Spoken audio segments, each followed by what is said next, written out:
Well, hello everybody, and welcome to another session here at Reclaim Open. You're probably just coming into the room from a really interesting session by Ed Beck. I was really inspired by that. But now we have a new speaker with us, Ian O'Byrne, who I followed online for many, many years and read the blog. And so I'm so excited to have you here in person. Welcome to Reclaim Open. Thank you so much for this opportunity. I really appreciate it. Just the opportunity to work and learn along with a lot of my colleagues that are on this call right now. It's really invigorating.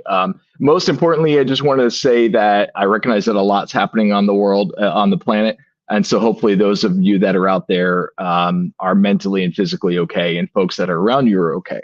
But I'm really appreciative of the opportunity to come and chat about this. So thank you very much. Well, we're delighted to have you here. And I must say, of all the sessions, we have lots of fun sessions over these 3 days. But this title of your session really hooked me. I was like, Federating Your Second Brain. That sounded like something I really wanted to learn more about. And I know that you have lots of different things to share and to talk to us today about. And I also love the notion that rewilding is quite strong.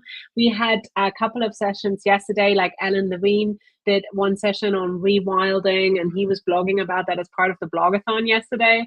So I'm going to hand over to you now, and we'll be sharing a couple of links Ian has prepared in the session chat as well. This will be a really interactive session, so looking forward to hearing from everybody in the room. Yeah, absolutely. Thank you very much for coming on in. As I said before we got started and went live, if there's any comments and questions, please feel free to push pause. More of you talking and asking questions and less of me yammering on is always a good thing. I'm coming to you in between two different classes this morning. And so this will be a fun respite as we get ready to talk about multilingual education in and out of our classrooms. I'm a literacy educator and researcher, and so the opportunity, first of all, looking at the call from Reclaim Open was exciting. That motivated me in my wordsmithing of the title, trying to figure out what would be a good hook so that I could definitely make sure that I appeared on the dais. One of the things I wanted to talk about is my use of my blog and my website and my newsletter, and try to think about how my thinking about these spaces has changed over the years, and most importantly, pick the brain of the folks that come to events like this to try and figure out how I can do a better job. And so I shared a post out on the socials earlier today. And so what I'm going to do is do a little screen share so we can take a look at what I have out there. I shared a post, and the post is in the chat. Oh, it's Inception. As an opportunity to think through, to document my thinking about this process and try and make sense of why I've been doing this, but also highlight some of the challenges and the concerns that I've had and the issues that I've had. So when I began my career as an academic, when I was leaving the classroom, the K-12 classroom, and getting ready for my doc program, one of the things that I was told was that I needed to have a website. What that website was for was not clear at all. It was basically an opportunity for me to share my CV and a couple pieces that I wrote. I'm guessing that was an opportunity to think about my digital identity and making me more marketable. I started asking questions about why I couldn't share publications, presentations, some of my notes that led up to publications and presentations, some of the outtakes of what I was doing. That was met by a certain amount of pushback, as I say in the blog post. That was an opportunity for me, it was an opportunity to share my thinking out loud, and that was important. But I definitely had a lot of folks that would call me different names that I belabor in the blog post that we don't really need to talk about here. But there's this general mindset that in my field there was a need to get one good idea, parlay that idea into a job and tenure, and then I don't know what happens after that. And thankfully, my department head at the time impressed upon me the fact that I needed to constantly push and explore and try to make change in the world. So had an initial website, and at the same time, I had all these silos that were building in around me. I had a large amount of Google Docs and slide decks that were out there from different talks and research publications, notes that I've taken in Evernote in different silos. I had teaching materials, so slide decks from teaching materials, notes for lectures and stuff like that. So I had all of these different bits and pieces all scattered across my digital identity and the different places that I would haunt.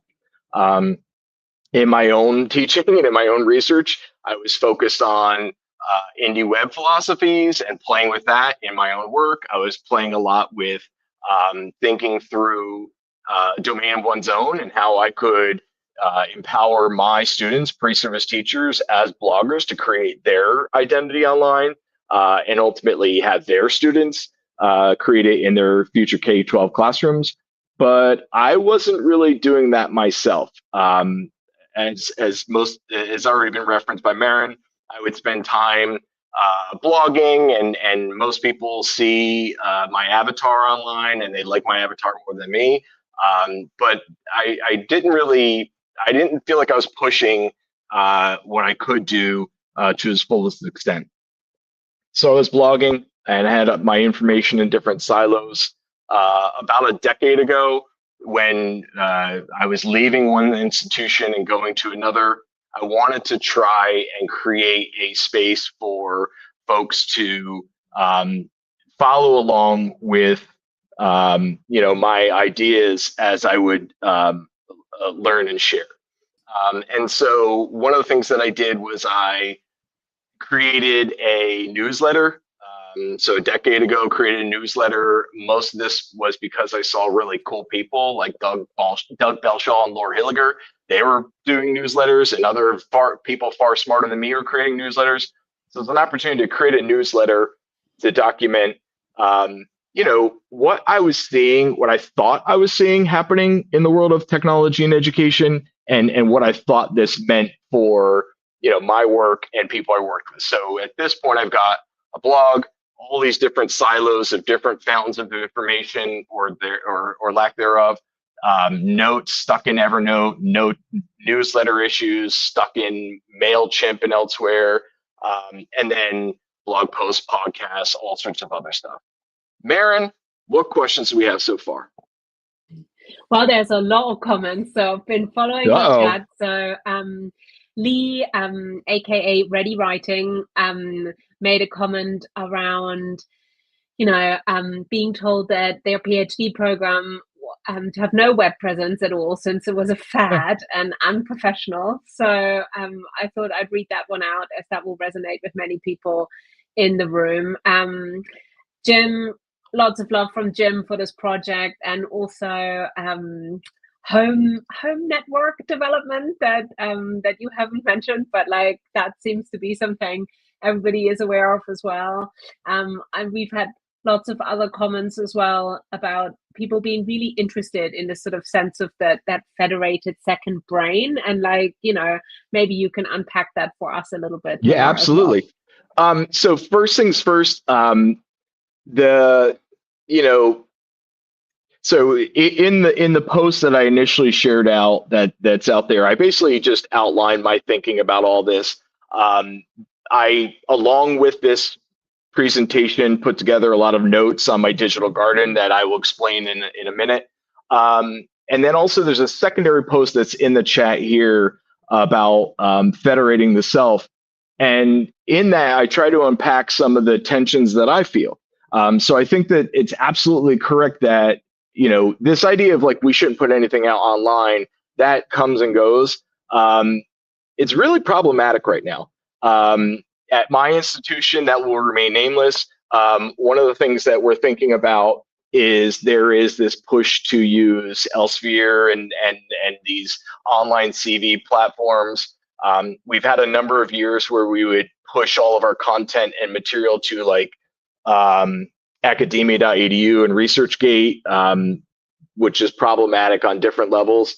But I think that, but even now, as we see the noticing and naming of individuals that do critical work and spaces like the professor watch list, that, if we have critical thinking, we're going to identify those folks and connect the dots and harass them. There's a larger discussion that we need to have as community. That's part of my discussion later this week, I think tomorrow, as we think about what this means. And so in that second post, I try to outline, okay, what does all this work mean when we think about privacy and security? What does this work? I'm a white cisgender male and an academic, so I know that I have a certain amount of privilege with this. But we want to think about, what does this mean? And then also, what does this mean in an age of AI scraping, where I'm saying to the models, hey, here you go, everything's in one spot for you. And so just trying to make sense of that. So to Maren, go ahead. I'm going to talk about federating the brain, but I feel like I said something that set people off. No, I was just going to say, I think that's really interesting. We had a session earlier today where Jim and Tom Woodward were talking about like a really playful approach with AI, in their Madden football experiment that I know not enough about. But it was interesting how, a lot of different presentations brought together these threats around the current climate, AI, and having voice as well. And it's interesting how you articulate that with your federated second brain. So please do continue.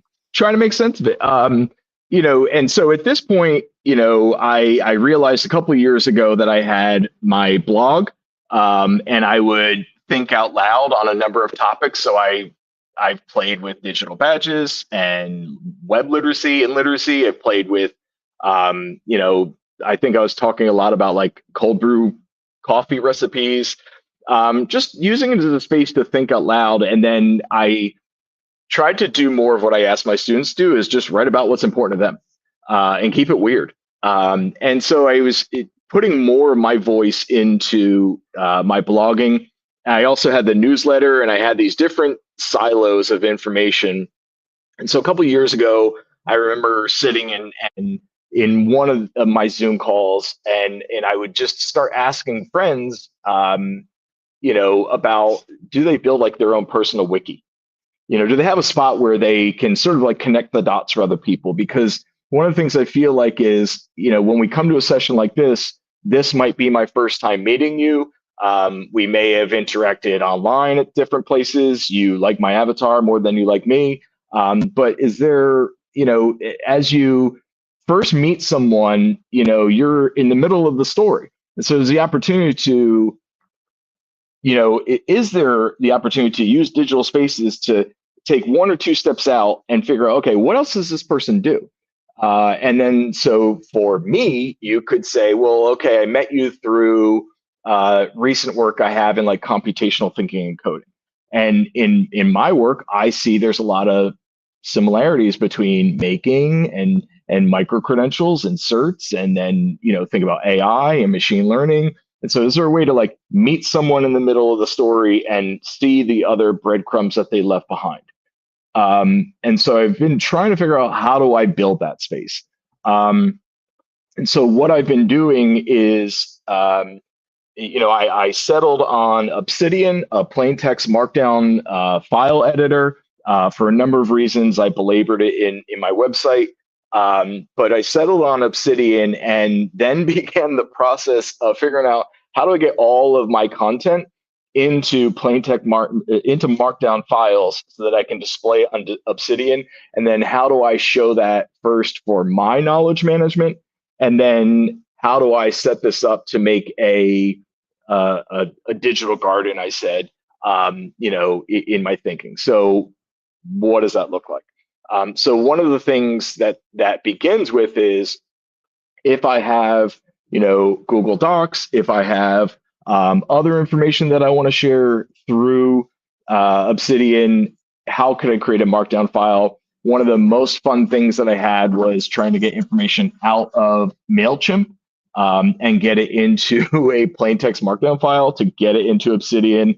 If I have a real publication that you can find on Google Scholar, You can go find one of my longer pieces that if you have trouble sleeping at night, pull one out. It'll put you immediately out. So go find one of my real publications. And, as I publish, as I do research, I share a Google Doc and I ask people for public comments. And I've been doing this for years. Can I show a final publication, but also show all the breadcrumbs that led up to that? Can I show the different drafts? Can I show presentations and slide decks at conferences that led to that? Can I show some data? Can I show, sketches? Can I show my work and put it up on a space? And so then it began a long process with the help of AI to figure out how do I turn all that information into Markdown files, put it into Obsidian, and this is before we get to the garden, set up something so that it can connect a little bit better. That is so interesting. And I can see from the comments that there are plenty of Obsidian fans in the room who I think there's a lot of love for this tool. Also cold brew coffee. So if there's any links to those there's recipes, there is definitely interest in there as well. So Alan was just saying that he was going to suggest Maggie Appleton's garden, but you've already covered that. And also more Obsidian love in the room and Markdown. But Jim had a question as well around, multimedia and different approaches. So Jim was saying, in many ways, his blog is the kind of sole source of truth, if you like, for him, even though he's trying other sites to connect. So thinking about different media and how do you feel about, things like video? Are you playing with different tools like YouTube or PeerTube, or is this something that you haven't explored yet? Oh, I'm too busy playing around with all the things.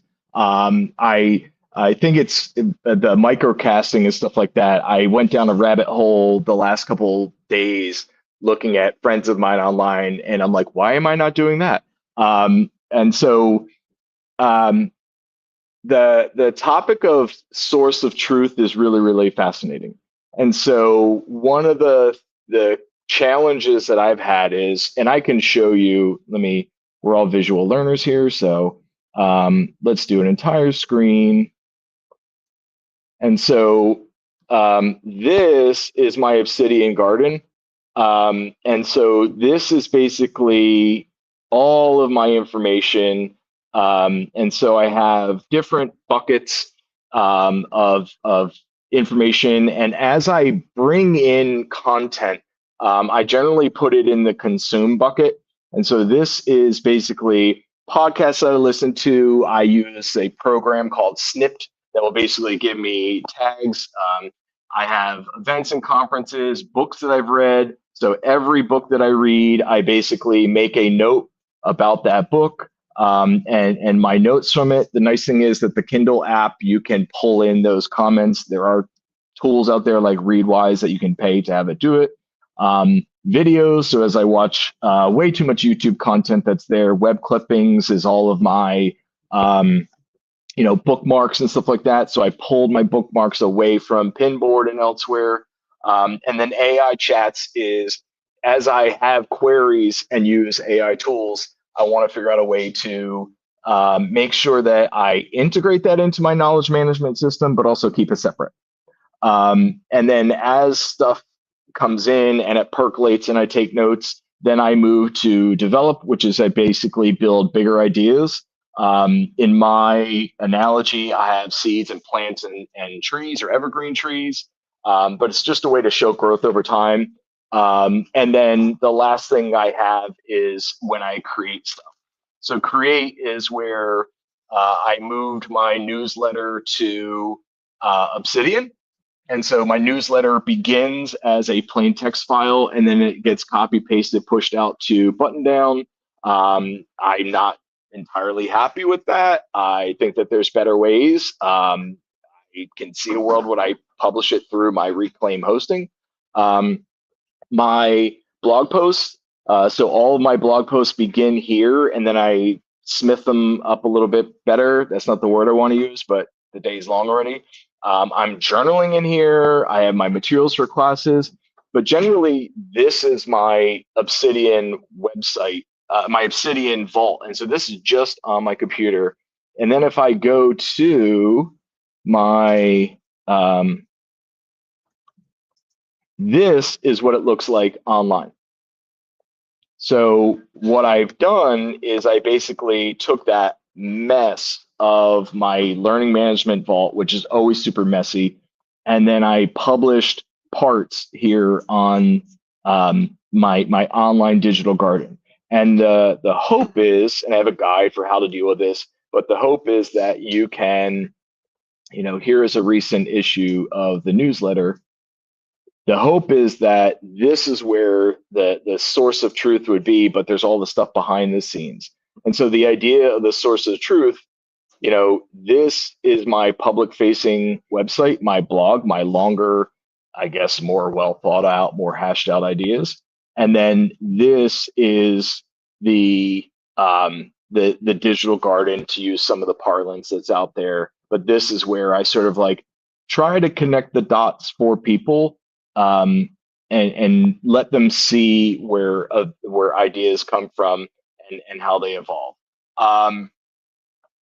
That is hugely problematic for a number of reasons. One of the things I talked about before is AI scraping. I talked a little bit about challenges of privacy and security.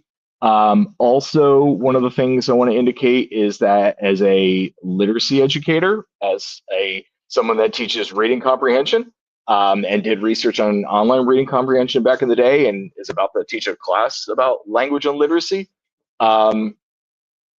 Having in a world where we have a fire hose of information, perhaps sending people a huge field, a huge garden, an untended garden, and saying, "Hey, choose your own adventure," maybe that's not super helpful. And so one of the things I've been learning is, as you get digital garden pilled and as you start to go down this path, one of the things you start to think about is, okay, now if I'm thinking about my blog and my time dates and my, the almost like a vertical feed, now when I have this huge open terrain and I have to cultivate and what do I show and not show and how do I clean things up, and and not say anything about like timestamps and stuff like that. So, but I have a feeling there's some questions that have arisen since I stopped talking. So what's in the feed? Oh, wow. We have a lot in the comments, and I think that after this session is over, you're going to have to go and have a detailed read, because there is a really rich conversation happening here. And one of the things Mark Corbett Wilson mentioned in the chat is the tool LogSec. If you come, great. Well, if you want to talk about that, there's lots of conversations around that as well. Try to. And so one of the things is, I didn't mean to interrupt you. One of the things that came up on Blue Sky or Mastodon or somewhere is people were talking a little bit about there are different ways to publish a garden. And so I tried to figure it out. The other one that comes up is in Obsidian land, there is quartz. I try to figure out quartz. If you can help me figure it out, because one of the other things is, I think that these spaces that we create should look good. I don't think my garden looks good. I've had a lot of back and forth about the black theme and stuff like that. But there are different, I've been trying to figure it out. The easiest thing I've used is the digital garden plugin for Obsidian. But I regularly try to figure out something better and a better way to do it. Well, Pilot has mentioned in the chat that they and Taylor have had a play with quartz, if I get this correctly, on Weekend. Oh yeah, I watched their video. So that's interesting. And also Pilot was saying really interested in the digital garden docs. I think there's lots of love for that as well. Mark was sharing that he's hoping to make a navigatable knowledge map as well. And I think there's lots of link sharing around new tools around this, as different people are thinking about sort of different things. And I guess we've got a couple of minutes left, and I'm quite curious, sort of just to maybe bring us to the last few minutes, if you could share a little bit about where you go next with this, because you already mentioned why this is so timely now, and you've also mentioned the web is changing and the abundance of information we have is sort of, pressing in on us, if you like. So I'm wondering, what is your sort of thinking? Where do you want to see this in a year from now or 5 years from now? One of the things that it makes me think about is like, is there I'll move for you. You're very important. No, you're very important. Sorry, my students are coming. So one of the things that makes me think about is how do I, in a world of like AI and AI slop, like, is there a way for me to show my thinking over time? Like, what makes us human? And as a educator, as a doc student, as a researcher, I would say to my peers, I'd say to the really smart people in the room, why don't you try to demystify the process? Why don't you share like your early revisions? Why don't you share the doc where reviewer 2 gave you some ridiculous feedback that you used or didn't use? How do you show the human side of your work, either teaching or research or just living on this planet?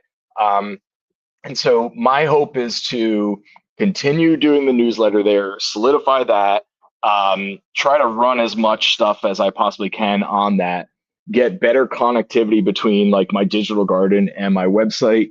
I do, to the earlier discussion about multimodal content, 100%. One of the things I'm trying to figure out is there a way to like run the podcast, start podcasting again and run it from that space? Is there a way to have more? One of the functions, one of the affordances of Obsidian is a way to use Excalidraw and other visual mapping features. Is there a way to use a tool? It's sort of like Mural, where I can have like a visual representation of this garden and then say, okay, we can sort of move around, in a digital space to uncover this. So right now, what's happening is I am going back through my backlog of 400-ish newsletter issues and cleaning those up and revising them and putting them out there so that they are archived and linked. And then I'm going into my digital notes and making sense of that and adding those in and de-Googling myself so that can live in Markdown.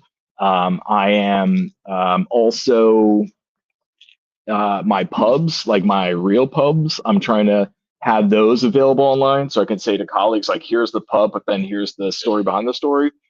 And then most importantly for me, what is probably triggering for a lot of people is that I'm having all this Markdown stuff and my info, and I am using my own open source local AI to basically use that information in like a RAG model to basically talk with my notes and reach some deeper insights. Wow, that sounds so inspiring. And there is so much rich conversation to dig into. I'm very aware that you're coming to us live from About to Be Teaching. So we are going to definitely keep the time, and we're just about a minute out from the end of the session. So I want to use that opportunity to say thank you to everybody who's contributed in the chat. There were so many comments, and Ian, I think there is so much to dig into. So thank you so much for we should do this again, folks. Discussion. Let's get together. Well, Piper, I need to figure out how to use all the other tools. Yeah, we got to do this again. Absolutely. That's fantastic. Well, thank you so much for joining us. It's been a real blast to have you here with us at Reclaim Open. And hey, guys, if you're staying with us, an archivist is about to go to the playground. So join us for the next session if you're ready for that. But for Ian, thank you so much for coming and joining us. Thank you all. Have a great day. Nom nom nom.